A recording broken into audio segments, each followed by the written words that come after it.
ప్రముఖ రచయిత పొట్లూరి సుబ్రహ్మణ్యం సముద్రతీర కథలు పుస్తకం ఆవిష్కరణ 2024 జనవరి 7వ తారీఖున మైపాడు సముద్ర తీరాన ఆవిష్కరించడం జరుగుతుందని కవి డాక్టర్ శివకుమార్ తెలిపారు.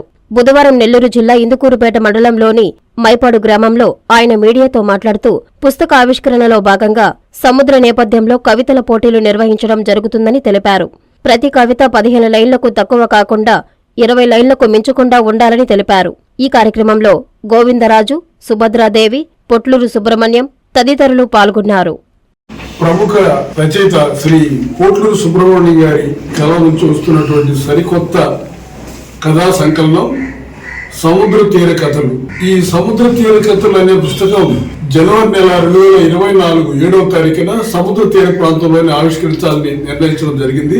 సముద్ర తీర ప్రాంతంలో ఉన్నటువంటి ప్రజానీకం యొక్క వ్యతలు, వారి యొక్క జీవన విధానాలు మైపాడులో పత్రికా విలేకరుల సమావేశం ఏర్పాటు చేసి జరగనున్నటువంటి కార్యక్రమాల గురించి వివరించడం చాలా సంతోషకరం. సమీపంలో గ్రామంలో ఉన్నటువంటి సాహితీ ప్రియులు, సాహితీ వేత్తలు, నగరంలో ఉన్నటువంటి కవులు అందరూ ఈ కార్యక్రమానికి వచ్చి కార్యక్రమాన్ని జయప్రదం చేయాలని చెప్పి మేము ఆశిస్తున్నాం. అదేవిధంగా ఈ సందర్భంగా సముద్రానికి సంబంధించినటువంటి కవితా సమ్మేళనం ఏర్పాటు చేయడం జరిగింది. కవులందరూ రాష్ట్ర వ్యాప్తంగా ఏ ప్రాంతం నుంచి అయినా సరే తమ తమ కవితల్ని పంపి 20 లైన్లకి మించినటువంటి కవితల్ని రాసి బహుమతులు పొందుతారని చెప్పి ఈ సందర్భంగా తెలియజేసుకుంటున్నాం. గోవిందరాజు, సుభద్రాదేవి, పెన్నారచల్ సంఘంలో జాయింట్ సెక్రటరీగా ఉంటున్నాను.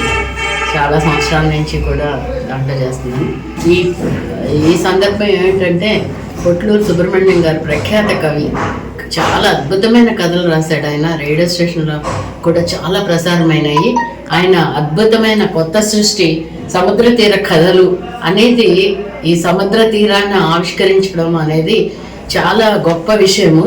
ఎందుకంటే అందరికీ ఈ నేపథ్యం తెలియాలి. అసలు ఆ సముద్ర తీరంలో ఆ బెస్తవాళ్ళు, వాళ్ళు పడే కష్టాలు, వాళ్ళ జీవితం ఆవిష్కరించి ఈ కథలో రాసిన ఆయనకి మరి ఆయన పుస్తకం ఇక్కడ ఆవిష్కరించడం అనేది చాలా గొప్ప విషయం. ప్రతి సాహిత్య కార్యక్రమాలకు కూడా సిటీకే పరిమితమైన ఈ రోజుల్లో ఇలా సముద్ర తీరంలో కానీ ఒక విలేజ్ అట్మాస్ఫియర్లో ఇలాంటి ఆవిష్కరణ చేయడం అంటే పాఠకుల్ని పెంపొందిస్తుంది. వాళ్ళందరికీ కూడా దీని నేపథ్యం తెలుస్తుంది.